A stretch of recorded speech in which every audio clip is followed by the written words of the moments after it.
अस्सलाम वालेकुम। ये गाजी ये तेरे पुरस्रार बंदे जिन्हें तूने बख्शा है ज़ौक़े खुदाई। मुसलमान गाजियों के बारे में बात करते हुए जहां हम उनकी जंगी फतूहात और जंगी हिकमत अमली के बारे में बात करते हैं, ये पहलू बार बार हमारे सामने आता है कि उनका एक बहुत पुरस्रार एस्पेक्ट भी है। नूरुद्दीन जंगी के हवाले से उनका वो रूहानी ताल्लुक जो हुजूर सल्लल्लाहु अलैहि वसल्लम के साथ उनको था, और हुजूर सल्लल्लाहु अलैहि वसल्लम का ये फैज उन पर कि उस मदीना एक्सपेडिशन के लिए पूरी दुनिया से नूरुद्दीन जंगी को सिलेक्ट किया गया, एक इतना गैर मामूली रूहानी पहलू है कि जिसे नजरअंदाज नहीं किया जा सकता। तमाम मुसलमान जनरल, गाजी और हुक्मरान जिन्होंने तारीख के नए बाब रकम किए हैं, उनका यह पुरस्रार पहलू मौजूद होता है। उनका वो रूहानी ताल्लुक जो अल्लाह और उसके रसूल सल्लल्लाहु अलैहि वसल्लम के साथ है, कभी वो जाहिर हो जाता है और कभी वो जाहिर नहीं होता, लेकिन मौजूद सब में होता है। यही वो पहलू इनको पुरस्रार भी बनाता है। यही वो पहलू है कि जो जिसकी वजह से ये माफौकुल फितरत कोई वजूद नजर आते हैं, और वो ऐसे जंगी कारनामे अंजाम देते हैं जिनसे अक्लें हैरान रह जाती हैं। हिंदुस्तान में हजरत बख्तियार काकी के जनाजे पर आपने शर्त लगा दी थी कि मेरा जनाजा वही शख्स पढ़ाएगा जिसने अपनी जिंदगी में कभी असर की नमाज भी कजा न की हो। और जब कई घंटे हो गए जनाजे को खड़े हुए, क्योंकि इस कड़े मयार पर कोई पूरा नहीं उतरता था, तो फिर सुल्तान वक्त, और शायद वो गयासुद्दीन बलबन थे, आगे बढ़ते हैं आंसुओं से रोते हुए, और हजरत बख्तियार काकी को मुखातिब करके कहते हैं कि हजरत आज आपने मेरा राज खोल दिया, और फिर नमाज जनाजा पढ़ाई जाती है। ये रूहानी पहलू हमने हर गाजी के वजूद में देखा है, चाहे वो तारिक बिन ज़ियाद हों, चाहे सैयदना खालिद बिन वलीद हों, चाहे हजरत साद बिन अबी वकास हों, चाहे अमर बिन आस हों, और उनके बाद आने वाले जितने गाजियों के बारे में हमने बात की है। नूरुद्दीन जंगी भी एक ऐसे पुरस्रार मुजाहिद और गाजी थे कि जिनकी तलवार से अल्लाह ने उम्मत के दिफा का काम भी लिया, और उनको ये तौफीक भी बख्शी कि वो हुजूर सल्लल्लाहु अलैहि वसल्लम की वो खासल खास खिदमत कर सकें कि जिसके बाद खुशनसीबी का कोई ठिकाना नहीं है। मदीना एक्सपेडिशन के बाद तवील अरसा एक मस्ती तारी रही नूरुद्दीन जंगी के ऊपर, उस सादत पे, उस खुशनसीबी पे कि जिसके लिए हुजूर ने उनको मुंतखब किया था। जब कायद इतने रूहानी मकाम पर हों कि जिनकी हर बात की निगरानी खुद रसूलुल्लाह सल्लल्लाहु अलैहि वसल्लम फरमा रहे हों, तो यह भी फिर कुदरती अमर है कि वो जो अपने परों के नीचे शहबाज तैयार करेंगे, वो भी आला तरीन रूहानी मकाम पर होंगे। नूरुद्दीन जंगी ने अपने परों तले असदुद्दीन शेरकोह को तैयार किया, नजमुद्दीन अयूब इनके साथ रहे, और सबसे बढ़कर जिस शहबाज ने नूरुद्दीन जंगी के परों के नीचे तरबियत पाई और बाद में उम्मत मुस्लिमा की आबरू का मुहाफिज बना, वो सुल्तान सलाहुद्दीन अयूबी थे। नूरुद्दीन जंगी की सारी तरबियत और तवज्जो अपने दो जर्नैल भाइयों पर थी, असदुद्दीन शेरकोह और नजमुद्दीन अयूब। लेकिन कुदरत का करना कुछ इस तरह हुआ कि असदुद्दीन शेरकोह का इंतकाल हो गया, और जब नूरुद्दीन जंगी का भी विसाल हो गया, तो अब उस खला को पुल करने वाला और कोई मुजाहिद वहां मौजूद नहीं था, और कुदरत ने कंस्पायर किया, फितरत ने लाले की खुद हिनाबंदी की कि सलाहुद्दीन अयूबी नूरुद्दीन जंगी के बाद सुल्तान मिस्र और शाम बनकर सामने आए। नूरुद्दीन जंगी के इंतकाल के बाद उम्मत मुस्लिमा में एक दफा फिर क़यादत का फुकदान पैदा हो गया था, और यह बात बहुत अहम थी कि सलीबी जंगों के दौरान एक मजबूत हुक्मरान दोबारा मुसलमानों की क़यादत संभाले। नूरुद्दीन जंगी ने जो दहशत सलीबी फौजों पर फैलाई हुई थी और जिसमें उनको मुब्तला किया हुआ था पैदर पे शिकस्तें देकर, अगर उस मोमेंटम को तोड़ दिया जाता तो सलीबी दोबारा रीऑर्गेनाइज करते, रीग्रुप करते और मुसलमानों के लिए मुसीबत खड़ी करते। सुल्तान सलाहुद्दीन अयूबी सिर्फ 37 बरस की उम्र में 1174 में सुल्तान सलाहुद्दीन अयूबी सिर्फ 37 बरस की उम्र में सुल्तान और मिस्र और शाम बनकर सामने आए, और 1193 में जब आपका इंतकाल होता है तो उस वक्त पूरी दुनिया में सुल्तान सलाहुद्दीन अयूबी के नाम का डंका बज रहा होता है। उम्मत मुस्लिमा में आपको इज्जत, मोहब्बत और प्यार से जो मकान दिया जाता है, वो सलीबी जंगों से लेकर आज तक किसी मुसलमान सुल्तान को इतनी इज्जत नहीं दी जा सकी। इसी तरह सलीबी जंगों में भी, सलीबी फौजों में भी और ईसाई दुनिया में भी सुल्तान सलाहुद्दीन अयूबी के नाम से जो दहशत तारी थी कि उस वक्त भी माएं अपने बच्चों को इनके नाम से डराया करती थी। ये अजीम सुल्तान जिसको फातेह बैतुल मक़दस होने का शर्फ हासिल हुआ है, आलम इस्लाम के अजीम तरीन गाजियों और मुजाहिदीन में इसका शुमार होता है।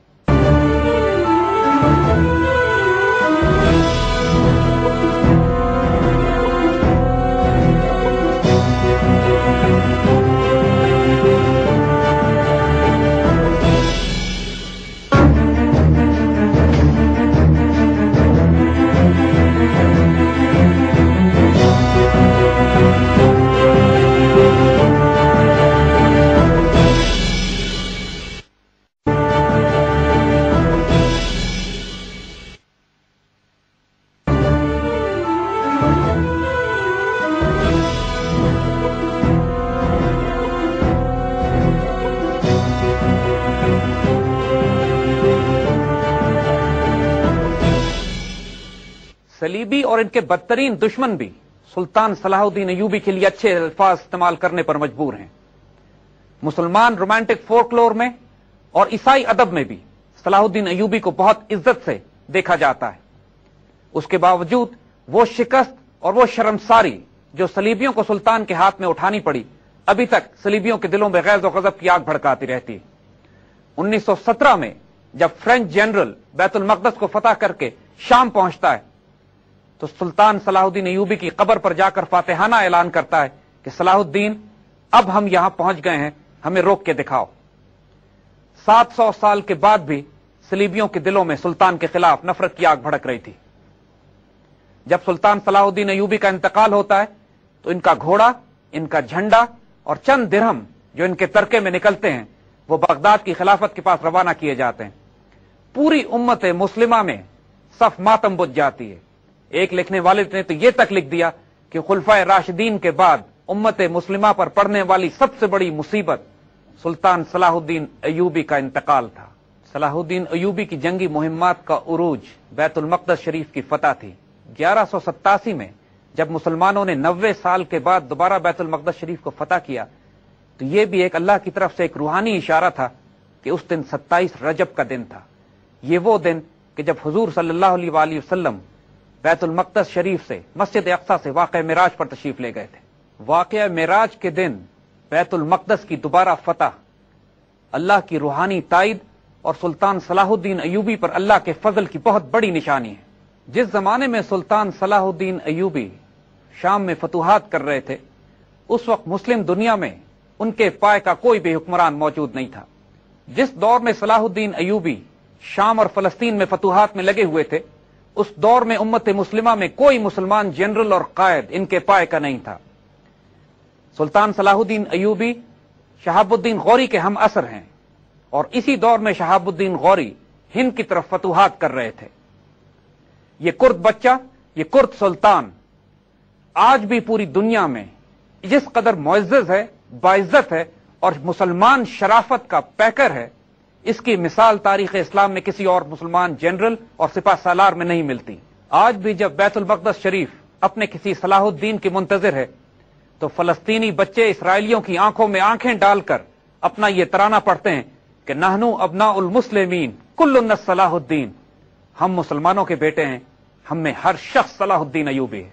एक ऐसे दौर में कि जब पूरी ईसाई दुनिया मुसलमानों पर सलीबी यलगारों पर यलगारें किए चली जा रही थी और मुसलमान सियासी इक़्तिदार बिखरता चला जा रहा था, ऐसे दौर में मुसलमानों को इज्जत और आबरू देने वाला, इनकी बहनों और बेटियों के सरों पर चादरें और दुपट्टे रखने वाला और अपने दुश्मनों की बेटियों पर भी रहम और मोहब्बत करने वाला ऐसा अजीमुश्शान सुल्तान इंसान ने कभी नहीं देखा। अल्लामा इकबाल की इस्तिलाह में जुनैदी और अर्ज शेरी का ऐसा खूबसूरत मजमुआ, एक तरफ ऐसा फकीर और दरवेश कि जब इंतकाल हुआ तो शायद चंद दराहिम के अलावा कुछ इसके पास से बरामद ना हुआ, और दूसरी तरफ ऐसा शानदार सुल्तान कि पूरी दुनिया में इसके नाम की दहशत तारी थी। मुसलमानों को इज्जत और आबरू करने में, उनकी मुहाफजत में, उनका ध्यान करने में और उनकी खातिर अपने जान और माल को कुर्बान करने में सलाहुद्दीन अयूबी से ज्यादा बेहतर मुसलमान हुक्मरान और जनरल पैदा नहीं हुआ। इसी जांबाज मुजाहिद का यह खूबसूरत कौल है कि फरमाते हैं कि मुझे नहीं मालूम कि इस्लाम तलवार से फैला है या इखलाक से, लेकिन मैं ये बात जानता हूं कि इस्लाम की हिफाजत के लिए तलवार की जरूरत पड़ती है, और इसमें कोई शुबा नहीं कि इस मुजाहिद ने अपनी तलवार का हक अदा कर दिया। सलाहुद्दीन अयूबी के कारनामे इस कदर हैरत अंगेज हैं कि इसका अंदाजा करने के लिए सिर्फ ये बात जहन में रखिए कि उस वक्त का तमाम यूरोप, इंग्लैंड का शहनशाह, फ्रांस का बादशाह और जर्मनी का बादशाह अपनी तमाम तर फौजों के साथ पूरे यूरोप को साथ लेकर 20 साल तक फलस्तीन पर हमलावर होते रहे, और सलाहुद्दीन अयूबी अकेला उन तमाम का मुकाबला करता रहा। ये इस कदर गैर मामूली फीट ऑफ मिलिट्री जीनियस है, करेज, इंटेग्रिटी और गैर मामूली जुर्रत है कि जिसकी मशरिक और मगरिब में कोई मिसाल नहीं मिलती। हम यहां सुल्तान सलाहुद्दीन अयूबी की पर्सनैलिटी के उस मुबारक वजूद के सिर्फ 2 मिसालें आपके सामने देना चाहेंगे। एक मर्तबा ईसाई लश्कर से एक औरत रोटी पीटती और चीखती चिल्लाती मुसलमानों के लश्कर की तरफ आ गई। मुसलमान सिपाहियों ने उसको पकड़कर सुल्तान सलाहुद्दीन अयूबी के सामने पेश किया तो वो औरत कहती है कि मेरे बच्चे को रात कुछ लोग उठा के ले गए थे। जब मैं अपने बादशाह के पास गई तो उसने मुझे कहा कि तुम मुसलमानों के बादशाह के पास जाओ कि वो रहमदिल और नेक इंसान है और जरूर तुम्हारी मदद करेगा। मैं तुम्हारे पास आई हूं, खुदा के वास्ते मेरी मदद करो। उस औरत की चीखें देखी नहीं जा रही थीं। उसकी हालत देखकर सुल्तान मिस्र और शाम सलाहुद्दीन अयूबी आंसुओं से रोने लगते हैं। अपने सिपाहियों को हुक्म देते हैं कि चारों तरफ फैल जाओ और इस औरत के बच्चे को तलाश करके लाओ। जब उसका बच्चा तलाश करके लाया जाता है तो वो औरत जमीन पर गिरकर धाड़े मार मार के रोती है, और देखने वाले देखते हैं कि सुल्तान सलाहुद्दीन अयूबी उसके साथ रो रहे होते हैं। उस औरत को इज्जत के साथ घोड़े पर बिठाकर जादिरा देकर मोहब्बत और प्यार के साथ वापस उसके लश्कर में रवाना कर दिया जाता है। यह उस सुल्तान सलाहुद्दीन अयूबी का सॉफ्ट पहलू है, यह उसका वो रूहानी किरदार है, यह वो उनकी इंसान दोस्ती है जिसकी वजह से इनके बदतरीन दुश्मन भी इनके हक में तारीफी कलमात कहने पर मजबूर है।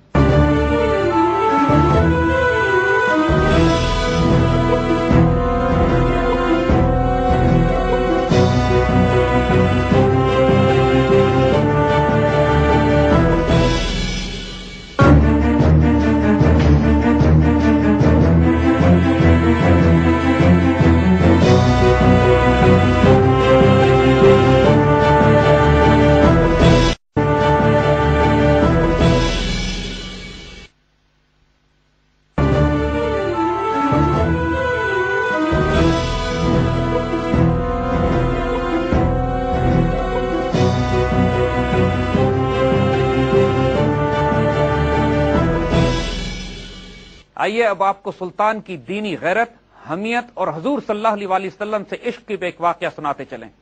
एक दफा एक ईसाई सलीबी जनरल आर्नेट ने मुसलमानों के एक ऐसे काफिले को लूट लिया कि जो मुआहदा अमन के दौरान हज पर जा रहा था। जब तमाम काफिले वालों को उसने कत्ल गारत की, कैदी बनाया, तो एक कैदी ने उससे इल्तिजा की कि तुम्हारा मुसलमानों के साथ मुआहदा है, हमको ना छेड़ो। तो उस पर बड़ी गुस्ताखी और बेअदबी के साथ आर्नेट जवाब देता है कि नाउजुबिल्लाह, अपने नबी से कहो कि आके तुम्हें बचाएं। यह खबर जब सुल्तान सलाहुद्दीन अयूबी के पास पहुंचती है तो आप जलाल में आ जाते हैं और फैसला करते हैं कि जब आर्नेट इनके हाथ लगा ये उसको अपने हाथ से कत्ल करेंगे। जंग हित्तीन के बाद आर्नेट बादशाह जफरी के साथ सुल्तान सलाहुद्दीन अयूबी के आगे पेश किया जाता है। सुल्तान सलाहुद्दीन अयूबी पानी मंगवाते हैं और किंग जफरी को पेश करते हैं। जफरी पानी पीकर दोबारा उस प्याले को बढ़ा देता है आर्नेट की तरफ। सुल्तान जलाल से सुर्ख हो जाते हैं और जफरी से कहते हैं कि ये पानी तुमने इसको दिया है, मैंने इसको पानी नहीं पिलाया। अरबों की रिवाज यह होती है कि अगर किसी मेहमान को खिला और पिला दें अपने पास, फिर उसकी जान बख्शी कर देते हैं। सुल्तान फैसला कर चुके थे कि आर्नेट की जान बख्शी नहीं की जाएगी। उसके बाद आर्नेट को करीब बुलाते हैं और उसको वो अल्फाज याद दिलाते हैं गुस्ताखाना जो उसने उस मुसलमान से कहे थे, और आर्नेट से कहते हैं कि रसूलुल्लाह सल्लल्लाहु अलैहि वसल्लम की आबरू की हिफाजत के लिए मैं पहुंचा हूं तुमसे बात करने के लिए। आर्नेट की जान फना हो जाती है, लेकिन इस मौके पर भी सुल्तान का किरदार देखिए। इसको मौका देते हैं कि तुम इस्लाम कबूल कर लो। वो इनकार करता है तो अपनी तलवार से उसकी गर्दन उड़ा देते हैं। किंग जफरी जब इस वाकये को देखता है तो उस पर दहशत तारी हो जाती है। सुल्तान उसको तसल्ली देते हैं और कहते हैं कि बादशाह बादशाहों के साथ इस तरह का सलूक नहीं करते, लेकिन इसने गुस्ताखी की वो हद पार कर ली थी कि मुझे उसका सर अपने हाथ से कलम करना था। यह सुल्तान की दीनी गैरत और हमियत का हाल था। यह वही सुल्तान है کہ جو ایک عورت کے بچہ گم ہونے پہ دھاڑے مار مار کر روتا ہے، اور دینی غیرت کا جہاں معاملہ ہوتا ہے تو اس کے جلال کے آگے دشمن کی کوئی فوج نہیں ٹھہر سکتی۔ آئیے اب اس زمانے کے کروسیڈز کی تھیٹر آف آپریشنز کی صورتحال پر بھی غور کر لیتے ہیں۔ یہ وہ عجیب و غریب تھیٹر تھے، یعنی شام، فلسطین اور لیبنان کے علاقوں میں سینکڑوں قلعے اور شہر پھیلے ہوئے تھے، کچھ مسلمانوں کے پاس، کچھ عیسائیوں کے پاس، اور اتنی کلوز پراکسیمٹی میں دشمن ایک دوسرے کے قریب موجود تھے کہ بے انتہا جھڑپیں تو عام معمول تھا۔ ٹیکٹیکل لیول پر جنگیں عام ہوا کرتی تھیں، مگر اسٹریٹجک بیٹلز، وہ کہ جو جنگ کا پانسا پلٹ دیں، وہ ایک آدھی ہوا کرتی تھی۔ صلیبی جنگیں تاریخ کی سب سے زیادہ خونریز جنگیں تصور کی جاتی ہیں، اور ان جنگوں میں فیصلہ کن کردار ان کی قیادت کا ہوا کرتا تھا۔ صلاح الدین ایوبی کے مقابلے میں آدھے درجن سے زائد بڑے بڑے بادشاہ یورپ سے ان کے مقابلے پر آئے۔ صلاح الدین ایوبی کا کیریکٹر اگر کمپیئر کیا جائے ان تمام جنرلز اور بادشاہوں کے کردار سے تو زمین اور آسمان کا فرق تو یہی نظر آ جاتا ہے۔ جب قیادت کے ہاتھ صاف ہوں، اس کے دل و نگاہ پاک ہوں، اور وہ ایک روحانی وجود ہو، تو اس کا بہت گہرا اثر اس کی فوج پر بھی پڑتا ہے، اور فوج بھی وہی رنگ اختیار کر لیتی ہے جو اس کے امیر کا ہوتا ہے۔ اگر صلیبیوں کی فوج کو دیکھا جائے تو خود عیسائی مورخ مجبور ہیں یہ بات کہنے پر کہ ان سے زیادہ بدکردار وحوش گروہ کبھی پیدا نہیں ہوا۔ زانی، بدکار، شرابی، قتل و غارت کرنے والے، باہم پھوٹ پڑی ہوئی، اور انسانیت کے نام پر ایک دھبا، یہ وہ صلیبی فوجیں تھیں کہ جن کو خود عیسائی مورخ انتہائی شرمندگی کے ساتھ یاد کرتے ہیں۔ یہ تمام کردار جو صلیبی فوجوں میں موجود تھا، ان کے حکمرانوں کا اثر تھا۔ جب حکمران اس مقام پر ہوں کہ نہ شرم، نہ لحاظ، نہ اخلاقیات، اور باہم دست و گریباں، پھر فوجیں بھی اسی رنگ پر پیدا ہوتی ہیں۔ جنگیں مورل فائبر پر لڑی جاتی ہیں، اعلی اخلاقی کردار پر لڑی جاتی ہیں۔ جہاں تک جنگی حکمت عملی اور ہتھیاروں کا تعلق تھا، مسلمانوں اور صلیبیوں میں خاصا توازن تھا۔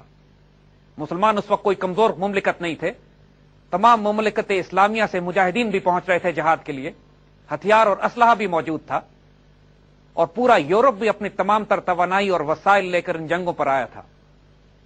جہاں فرق پڑتا تھا وہ قیادت اور کردار اور اخلاق کا تھا، اور یہاں پر مسلمانوں اور صلیبیوں کا کوئی مقابلہ نہیں تھا۔ مسلمان اعلیٰ ترین اخلاق اور کردار پر کہ جس کی مثال اس وقت کی دنیا میں اور اس کے بعد کے آنے والی فوجوں میں شاید ہی کبھی دی جا سکتی ہو۔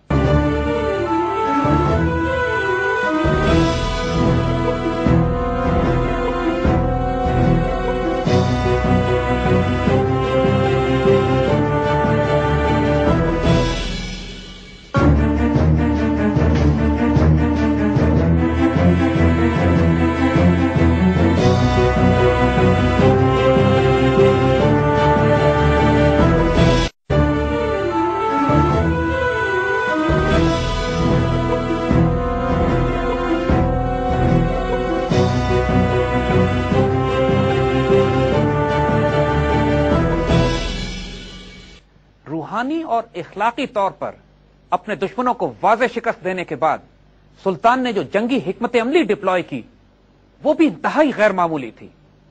آج کے دور میں جس کو C4I کہتے ہیں، command, control, communication and intelligence, ان چاروں ایسپیکٹس میں بھی سلطان کا اور صلیبی فوجوں کا کوئی مقابلہ نہیں تھا۔ کمانڈ تمام کی تمام سیریا سے لے کر مصر تک اور تمام مسلمان فوجوں کی سلطان کے اپنے ہاتھ میں تھی۔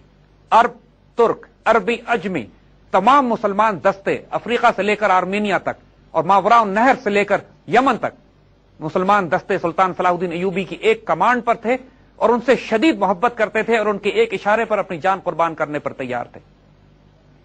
اس کے مقابلے میں عیسائی لشکروں کی کمانڈ 6 یا 7 جرنیلوں پہ یا بادشاہوں پر تقسیم ہوتی تھی، جو باہم آپس میں دست و گریباں ہوا کرتے تھے۔ شدید اختلافات اور جھڑپیں خود صلیبی فوج میں آپس میں جاری رہتی تھی۔ کنفیوژن اس قدر ہوا کرتی تھی کہ کوئی اسٹریٹجک آبجیکٹو ڈیفائن نہیں ہوتا تھا، کوئی وار کونسل ایسی نہیں ہوتی تھی کہ جس کا انجام آپس کی جھڑپ پر نہ ہوتا ہو۔ جب کمانڈ میں اتنا واضح فرق ہو پھر نتیجہ بالکل واضح تھا۔ کمیونیکیشن کے حوالے سے سلطان کے تمام علاقوں پہ، تمام مفتوحات پہ، ان تمام علاقوں پہ کہ جہاں مسلمان بس رہے تھے، ایک ایک پل کی خبر سلطان تک پہنچتی تھی۔ اپنے دستوں کے ساتھ، اپنے جنرلز کے ساتھ، اپنے کمانڈرز کے ساتھ، حتیٰ کہ اپنے جاسوسوں کے ساتھ سلطان کا ایک انتہائی منظم رابطہ قائم تھا۔ چونکہ مسلمان انٹیریئر لائنز پر آپریٹ کر رہے تھے، یعنی اپنے ہوم گراؤنڈ پر جنگ کر رہے تھے، اور دشمنوں کو کم از کم اپنی سرحدوں سے 2-2.5 ہزار میل دور آ کر جنگ کرنا پڑ رہی تھی، تو ان کی کمیونیکیشن اپنے مرکز سے، ان کی سپلائی لائن اور ان کا کنٹرول کسی صورت میں بھی اس مقابلے کا نہیں ہو سکتا تھا کہ جو سلطان کے پاس تھا۔ انٹیلیجنس کے حوالے سے سلطان کے ہزاروں جاسوس ہر وقت دشمن کے علاقوں اور دشمن کے لشکر میں چھپے ہوئے ہوتے تھے، اور اندر ہونے والی ہر بات کی اطلاع سلطان کو بہت پہلے پہنچ جاتی تھی۔ اس کے مقابلے میں عیسائیوں کے لیے بہت مشکل تھا کہ مسلمانوں کی صفوں میں اپنے جاسوس پیدا کر سکتے۔ ایک بہت بڑا فیکٹر جو ان صلیبی جنگوں میں مسلمانوں کے فیور میں تھا وہ کہ وقت مسلمانوں کے ساتھ تھا۔ اپنے ممالک سے نکل کر صلیبی فوجیں جب کئی ہزار میل دور سفر کر کر آتی تھی تو بہت زیادہ عرصہ ارض مقدس میں نہیں ٹھہر سکتی تھی۔ ان کے بادشاہوں کو واپس جانے کی جلدی ہوتی تھی، اور یہ کیمپینز کو جلد سے جلد ختم کر کر دوبارہ اپنی سلطنت میں لوٹنا چاہتے تھے۔ اپنے گھروں سے باہر ایک طویل عرصہ رہنا ان کے لیے ناممکن تھا، جس کی وجہ سے یہ جلد باز ہوتے، غلطیاں کرتے، ان میں پھوٹ پڑتی، یہ غصے میں جلدی آ جاتے، اور نتیجتاً وہ تمام ان کی کمزوریاں ظاہر ہو جاتی کہ جو ایک دشمن کے کمانڈر کو ایکسپلائٹ کرنے میں مدد دیتی۔ سلطان صلاح الدین ایوبی اس حقیقت سے اچھی طرح واقف تھے۔ مسلمان ایک طویل عرصے تک اس جنگ کو لڑ سکتے تھے، جبکہ صلیبیوں کو اس کو ختم کرنے میں جلدی ہوتی، اور یہ جلد بازی ان کی موت کا باعث بنتی تھی۔ جب سے پہلی صلیبی جنگ کے بعد صلیبیوں نے مسلمانوں کے علاقوں پہ یلغار کی، مسلمانوں کا اسٹریٹجک آبجیکٹو ایک ہی ہوا کرتا تھا کہ اپنے ممالک کا دفاع کیا جائے اور صلیبیوں کو یہاں سے نکال باہر کیا جائے، اور اس ایک نقطے پر پوری امت مسلمہ متحد ہو جاتی تھی۔ جبکہ دوسری طرف صلیبی لشکر میں مختلف بادشاہ اپنے اپنے اسٹریٹجک آبجیکٹو لے کر اس مہم میں شامل ہوا کرتے تھے۔ جیسے یہ بات ہم نے کہی کہ بازنطینی سلطنت کے مقاصد اپنے کچھ اور تھے، ٹیمپلر اور ہاسپٹلر نائٹس کے اپنے مقاصد تھے، پوپ اپنے مقاصد پورا کرنا چاہتے تھے، اور مختلف بادشاہ اپنی اپنی پرسنل گلوری اور گریڈ کے لیے اس مہم میں شامل ہوا کرتے تھے۔ جب ایک فوج میں لڑنے والوں کے اسٹریٹجک آبجیکٹوز ہی مختلف ہوں تو اس میں نہ اتحاد ہو سکتا ہے اور نہ وہ ایک یونائٹڈ باڈی کے طور پر جنگ کر سکتی ہے۔ جہاں تک فوجوں کی کوالٹی کا تعلق ہے، ہتھیار دونوں طرف تقریباً ایک جیسے تھے، لیکن صلیبیوں کی تعداد اکثر اسٹریٹجک جنگوں میں مسلمانوں سے بہت زیادہ ہوا کرتی تھی۔ جو چھوٹی موٹی جھڑپیں اور معمول کی بیٹلز تھیں، ان میں طاقت کا توازن تقریباً ایک جیسا ہوا کرتا تھا۔ مسلمان ایک سپر پاور تھے اپنے وقت کی، اور پورے صلیبی لشکر کے ساتھ آنکھوں میں آنکھیں ڈال کر مقابلہ کرنے کی صلاحیت رکھتے تھے۔ تو اگر ہم مختصراً اب طائرانہ جائزہ لیں صلیبی جنگوں کا جو کہ سلطان صلاح الدین ایوبی نے مغرب کے خلاف لڑی، تو یہ بات بالکل واضح ہو جاتی ہے کہ ہر محاذ پر، چاہے وہ روحانی اور اخلاقی تائید ہو، یا جنگی حکمت عملی ہو، قیادت ہو، ہتھیاروں کا معاملہ ہو، اور فوجوں کا آپس میں طاقت کا توازن، ان کا ڈسپلن، ان کا کمانڈ کنٹرول، کمیونیکیشن اور انٹیلیجنس ہو، ہر ایسپیکٹ میں سلطان صلاح الدین ایوبی کی فوج اور ان کی قیادت صلیبیوں کی اجتماعی قیادت کے مقابلے میں بہت آگے تھی۔ جب یہ تمام فیکٹرز ایک فوج کو سپورٹ کر رہے ہوں تو یہ بات پھر بالکل طے ہوتی ہے کہ جنگ کا نتیجہ کیا نکلے گا۔ خارجی دشمنوں سے جنگ کرنے کے علاوہ کچھ خطرات ایسے بھی تھے جو داخلی طور پر سلطان صلاح الدین ایوبی کے لیے مشکل کھڑی کر رہے تھے۔ اس میں ایک تو وہ مسلمان جنرل اور کمانڈرز تھے کہ جو آپس میں باہم دست و گریباں اپنی اپنی سلطنت بنانے کے لیے پرشیا، اناطولیا اور ایشیا مائنر کی طرف سے سلطان کی سلطنت پر فوج کشی کرتے رہتے تھے، اور ان سے زیادہ بڑھ کر خطرناک وہ باطنی فرقہ اساسنز یا حشاشین تھے کہ جنہوں نے سلطان صلاح الدین ایوبی کو شہید کرنے کی قسم کھائی ہوئی تھی۔ اس سے پہلے موصل کے گورنر مودود کو، کہ جو پہلی صلیبی جنگ کے بعد عیسائیوں کے خلاف مقابلے کے لیے کھڑے ہوئے تھے، حشاشین نے شہید کر دیا تھا۔ عماد الدین زنگی اور نور الدین زنگی کی جان کو بھی حشاشین کے خنجر سے ہمیشہ خطرہ لگا رہا۔ سلطان صلاح الدین ایوبی بھی ان کی ہٹ لسٹ پر تھے، اور کئی دفعہ سلطان پر براہ راست قاتلانہ حملے بھی کیے گئے۔ ایک مرتبہ تو خنجر ان کے امامے پر بھی لگا، لیکن نیچے سلطان لوہے کا خود پہنے ہوئے تھے، جس کی وجہ سے سر بچ گیا۔ یہ باطنی فرقہ طویل عرصے تک مسلمان مملکت کے بڑے بڑے سربراہان کو شہید بھی کرتا رہا، اور پوری مملکت میں دہشت پھیلا کر صلیبیوں کے لیے وہ کام کرتا رہا جو پوری صلیبی فوجیں مل کر نہیں کر سکتی تھیں۔ آئیے اس موقع پر صلیبی فوج میں موجود اس جنگجو فرقے کی بھی بات کریں جو اپنے آپ کو ہاسپٹلر टेम्पलर और टिटोनिक नाइट्स के नाम से तारुफ करवाता था। यह बात हम पहले कह चुके हैं कि ये नाइट्स बुनियादी तौर पर यहूदी थे, लेकिन अपने आप को ईसाई जाहिर कर कर सलीबी फौज में शामिल हुए थे, और इनका अपना स्ट्रेटेजिक ऑब्जेक्टिव यह था कि जब सलीबी बैतुल मक़दस शरीफ को आजाद करा लेंगे तो यहां पर यह एक यहूदी रियासत का क़याम अमल में लाएंगे। आज अगर आप इस बात को नोट कीजिए कि इसराइल कोशिश कर रहा है कि बैतुल मक़दस शरीफ में मस्जिद अक़सा को शहीद कर कर यहां पर टेम्पल ऑफ सोलोमन कायम किया जाए। इस बात को जरा जहन में इसलिए रखिएगा कि जब ये टेम्पलर और हॉस्पिटलर नाइट्स पहली सलीबी जंग के बाद बैतुल मक़दस शरीफ में दाखिल होते हैं तो सबसे पहले मस्जिद अक़सा में जाते हैं और वहां पर अपना हेडक्वार्टर कायम करते हैं, और इसी की निस्बत से इनको टेम्पलर कहा जाता है। ईसाई चर्च बनाते हैं, टेम्पल नहीं बनाते। टेम्पल ऑफ सोलोमन यहूदी बनाते हैं। इसी तरह मगरबी मौर्रख और तारीखदान खुद अपनी किताबों में लिखते हैं कि ये टेम्पलर और हॉस्पिटलर नाइट्स सूद के कारोबार में, मनी लेंडिंग में और कर्ज देने में बहुत महारत रखते थे, और पहली जदीद बैंकिंग का आगाज भी इन्होंने किया। अब हम ये अच्छी तरह जानते हैं कि सूद, कर्ज और बैंकिंग यहूदियों की खास खसलतें हैं। इसके अलावा जो आज के दौर में आप फ्री मेसन्स का नाम सुनते हैं, उसकी इस्तिलाह भी इन्हीं सलीबी जंगों से निकली है। ये टेम्पलर और हॉस्पिटलर नाइट्स लोगों का इलाज किया करते थे, जो इनकी हॉस्पिटल विंग होता था, और दूसरी तरफ ये किले बनाने में बहुत मशहूर थे, और मजबूत किलाबंदियां बनाने की वजह से इनको मेसन्स कहा जाता है। जो आज भी जो मकान की तामीर करते हैं उनको मेसन कहा जाता है। फ्री मेसन की इस्तिलाह इन्हीं टेम्पलर नाइट से निकली है।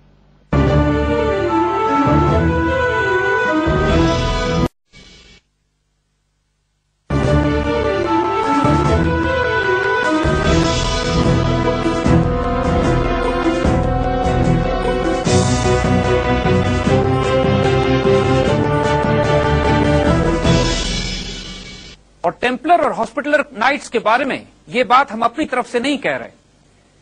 सलीबी जंगों के इख्तिताम के बाद जब पोप को इनकी असलियत का अंदाजा हुआ और दूसरी तरफ पूरा यूरोप इनका मकरूज हो चुका था, फिर पोप ने इनके खिलाफ फतवा जारी किया, इनको बिदती और मुर्तिद करार दिया गया, और यह हुक्म दिया गया कि पूरा यूरोप जहां कहीं भी टेम्पलर और हॉस्पिटलर नाइट्स मिलते हैं उनको पकड़कर इनको जिंदा जला दिया जाए या कत्ल कर दिया जाए, और इनकी तमाम दौलत पर कब्जा कर लिया जाए। यानी यूरोप ने आसान हल इनका कर्ज अदा करने का यह निकाला कि जो कर्ज देने वाला था उसी को ही कत्ल कर दिया। यह भी तारीख की एक बहुत बड़ी हकीकत है कि पूरा यूरोप टेम्पलर और हॉस्पिटलर नाइट से इतना मानूस हो चुका था इनकी जंगों और इनके कर्ज की वजह से कि जब इनकी प्रोसिक्यूशन की गई और रातों रात पूरे यूरोप से इनका सफाया किया गया तो कई सौ साल तक टेम्पलर और हॉस्पिटलर नाइट्स कहीं नजर नहीं आए। और फिर जब दोबारा दुनिया के सामने आए उस वक्त ये bank of England, federal reserve और आज के जदीद बैंकिंग सिस्टम और खुफिया तहरीक फ्री मेसनरी के रूप में थे, जो आज दुनिया पर कब्जा कर कर इसराइल की रियासत में बुनियाद बनाकर टेम्पल ऑफ सोलोमन को दोबारा कायम कर कर मशरक़ी वस्ता में ग्रेटर इसराइल कायम करना चाहती हैं।